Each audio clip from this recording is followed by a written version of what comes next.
We all want to be the best versions of ourselves, but we don't always know how.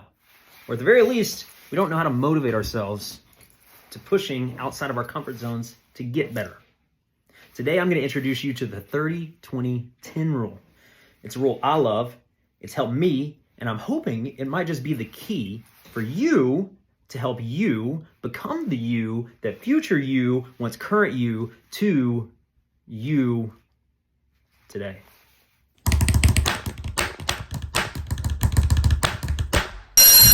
Class is now in session. That was more obnoxious than I thought it would be, but I wanted to do I'm a Coach Dr. D. Coach Dr. D. Yeah, this guy's a tryhard. It's better than a not tryhard. Anyways, thank you for attending the episode today. My name is Coach Dr. D. I am going to be your instructor per the norm. Today we're going to be talking about the 30-20-10 rule. I got my notes over here, so if you see me looking away, it's because I don't memorize things super good. All right, I'll share a quick story with you. My first job out of college, I was a sales engineer. Now, was I an engineer by education? No. I got a minor in engineering technically. Technically means I tried engineering. I lasted a pretty good amount of time before I was weeded out and joined business. Lasted long enough to get a minor. My first day was on January 2nd, 2015. How is it possible that I remember that specific date? Because, one, it was my first job. I mean, come on. But two, because on that day, my first day was the same day as the National Sales Conference. So this was a day every single year. It was a weekend where every salesperson from around the entire country came to one city, stayed in one hotel, did a bunch of sales development, sales leadership, coaching and learning and growth over the course of an entire weekend. And it was a good opportunity to fraternize, get to know each other, share wins and successes. And, well, a lot of people partied real hard during those things as well, which is, I guess, the nature of salespeople in after work hours. That is the setting for the whole podcast. This is where I learned the 30-20-10 rule. But before I get into that, the quick story. I had my first suit on. Mama Bear got me a real nice suit, my first professional suit out of college. And I was real proud of it, real sparkly, probably too sparkly, but I mean, any sparkle is probably too sparkly for the workplace, but I mean, it was just the right amount of sparkle where you're like, But I was wearing this. It was the only suit I brought with me. So I got the slacks and the jacket. That's all I brought because I'm like, I'm not gonna mess up my suit. Well, January in Wisconsin, we were in Wisconsin, and I don't know if you know much about Wisconsin in January, but it's not a beach vacation, I'll tell you that. On January 2nd, 2015, it had just snowed a ton. And, you know, we've got snow here in Nashville, Tennessee, but it's a different kind of snow. It snows, and then we plow, and then the nasty salts get all mixed in, and it warms up so the snow melts, and it gets all nasty and grimy, and it gets shoved over to the sides of the roads, and then it re-solidifies overnight, and melts and ices and melts and ices until it becomes this concrete ice structure on the side of the road. Really reliable crosswalk. Well, in Wisconsin, a lot of those things don't happen. I don't know much about the salting, but all I know is that it must not warm up to where the snow melts. So it never gets to the melty, icy, freezy nature that I described. And it means just like really soft snow. Well, I didn't know that. And so we finished our session for the day. It was a really long day. And we got like midway through.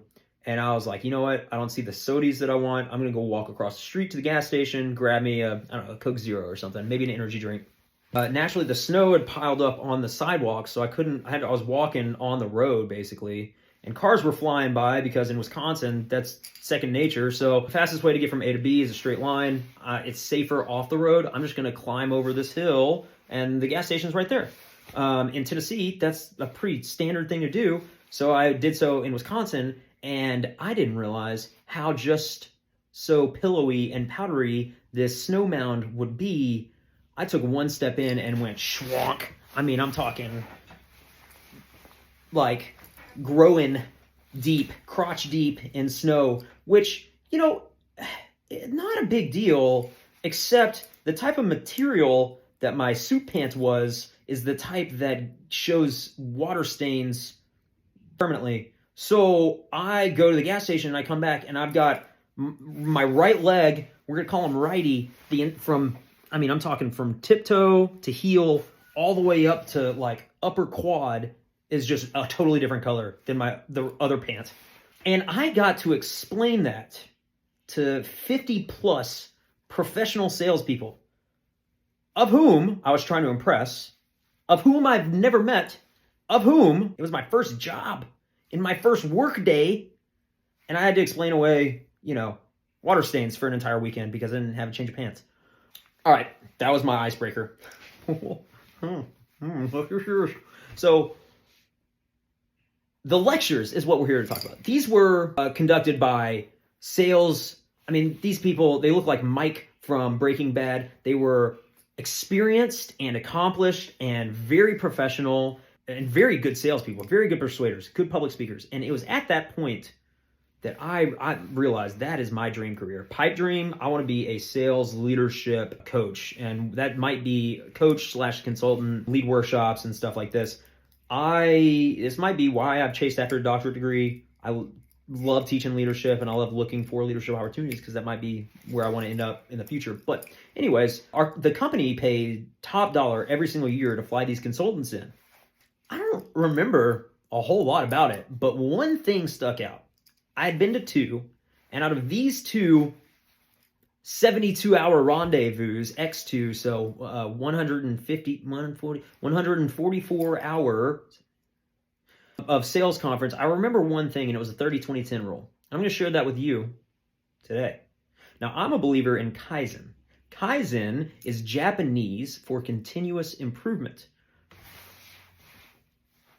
I don't have an example here. It's Japanese for continuous improvement. Now, it's actually was originated in the manufacturing field, and the mentality is that everybody on a production line, if they all have a mindset of continuous improvement, they're going to be able to fix bottlenecks that management's not even aware of. And if every single person is committed to making this process better, everything gets better exponentially. I love the concept so much, and it kept chasing me around to this nonprofit this lady was using, Kaizen, and saw it in a book, and I was like, you know what?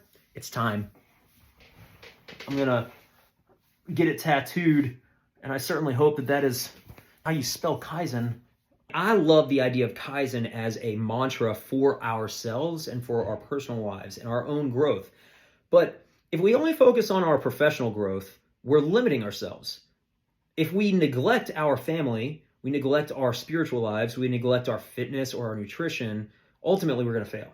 Doesn't matter how good we are at one thing. If we're not well-rounded and growing in a wholeness type of way, we're going to neglect something that's really pivotal in our lives. The 30-20-10 rule may help with that. In fact, I argue it does. What is it? All right, the 30-20-10 rule is quite simple. Every day, we do 30 minutes of exercise, we do 20 minutes of reading, and we do 10 minutes of writing. Again, that's 30 minutes of exercise, 20 minutes of reading, and 10 minutes of writing.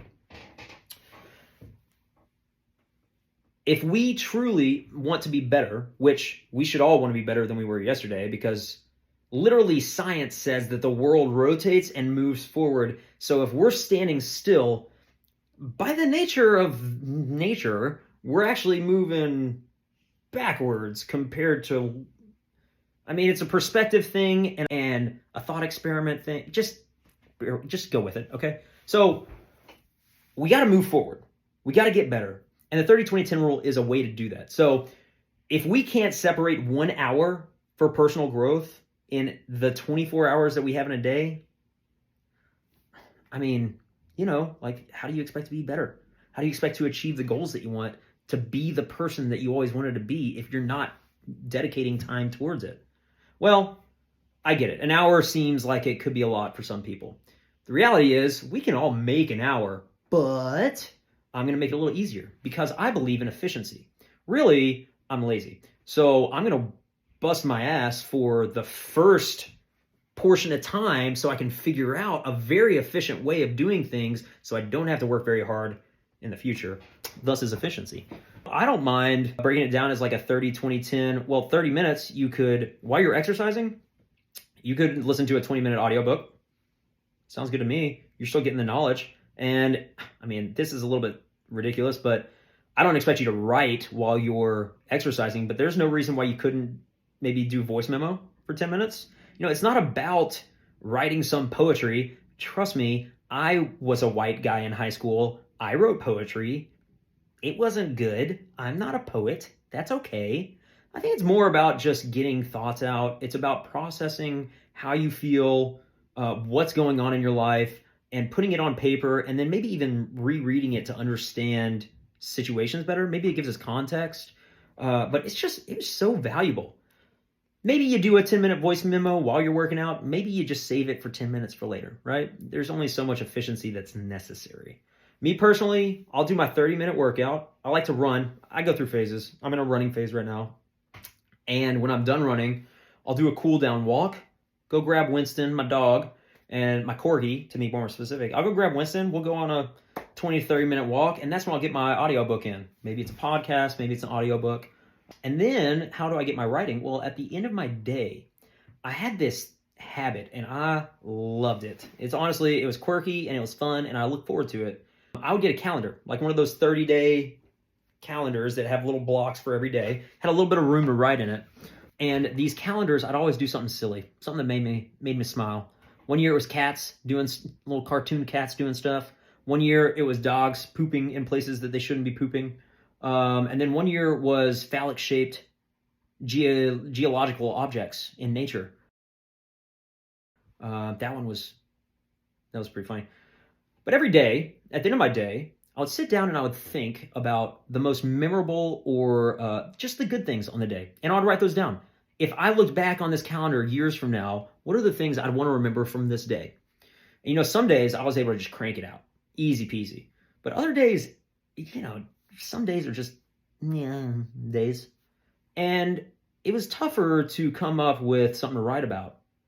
But that's when this maneuver, I don't know what you would call it, this tactic, that's when this actually created a lot of value. Is on the days when there wasn't anything exciting to talk about, anything great to talk about, I would have to force myself to go through every step of my day and start appreciating the little things a little bit more. And so I'd finally come up with something and be like, you know what? I enjoyed my lunch and I got to have dinner with my wife and we had a good time. Write that down. And then I'm looking at it afterwards and I'm like, you know what? That's actually a wonderful thing. That's a wonderful thing. It's a wonderful blessing I got to enjoy. And I think that it started developing an internal sense of contentment and satisfaction in my life that bled over into my next day. And it helped me to become a more satisfied person and happier, joyful person in my daily life as well. So yeah, 30, 20, 10. It's with your books, whatever you're reading, go any route. You can go spiritual, you can go professional, you can go personal or emotional. You can read about relationships with family. I mean, personal finance, it's amazing. You can go anywhere with that. And then exercise is exercise, right? Everybody needs to be active. 30 minutes every day is not too unreasonable. I think the doctor recommends like 3 to 5 hours a week. That checks that box. So that's the 30, 20, 10 rule. I got 2 final thoughts for you, all right? I see that my time's well beyond, as it is the norm, motivation. I sometimes suck at motivating myself to do stuff. And I've found there's one really good way to do it. It's an accountability standard, and it has to do with our vices. Now, whether we want to admit it or not, we all have vices. Some of us like to drink beers. Some of us like nicotine. Some of us like sweets or Netflix or sodies. But we all have some version of a vice. And if we are committed to our personal growth, we should use the 30-20-10 rule as permission to enjoy our vice so that our vice becomes our reward for personal growth, right? So if it comes to 8, my vice is, it's pretty simple and it's pretty standard for people like me. I like to play Xbox.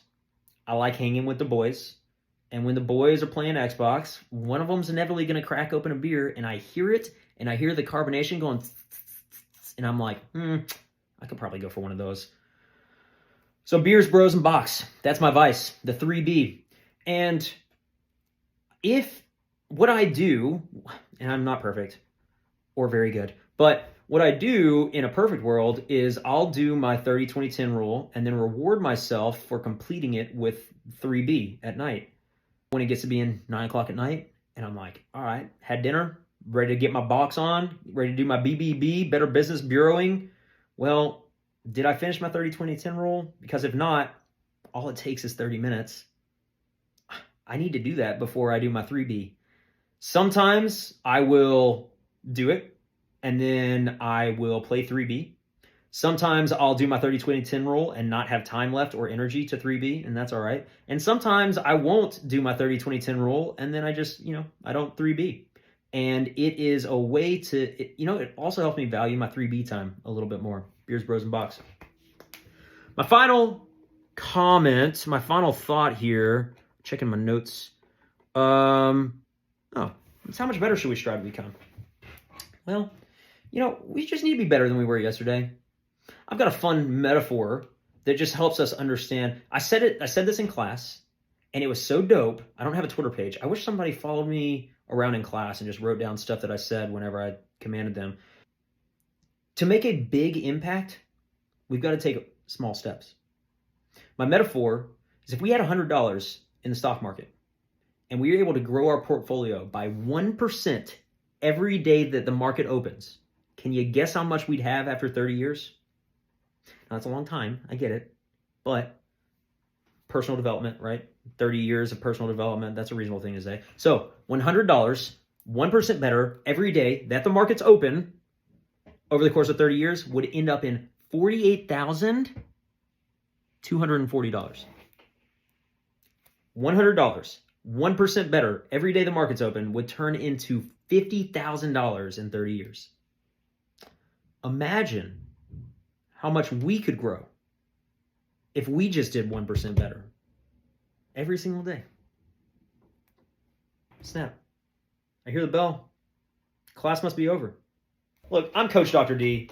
I really appreciate you. I'm glad you showed up today. I'm glad you listened. My 10-minute episodes turn into 15 or 20-minute ones. My 20-minute ones turn into 4 hours. I apologize, but it was all good stuff, all right? And I'm glad that you listened. I'm a professor. I have a day job professing. It's actually pretty recent. I am now a volunteer on the board of directors for a nonprofit. I also am starting 2 or 3 little entrepreneurial projects as well, one of which with my wife, which we're really excited about. But I do this podcast just for free out of my spare time, what little I can find. And it's out of passion, but I really want to share the stuff that I've learned. I am nothing but what I've learned from other people, and I just want to share that with other people like you. So all that being said, sometimes it's kind of tough to motivate myself to do it. I say support my podcast. I don't want money from you, but if you support it by liking or sharing or commenting, it goes a long way. Subscribe so you can make sure to not miss any of these super dope episodes. And yeah, in the comments, what could the 30-20-10 rule do for you? What are some ideas you could do within the 30-20-10 rule that might enhance it? I'd love to know. Otherwise, class dismissed.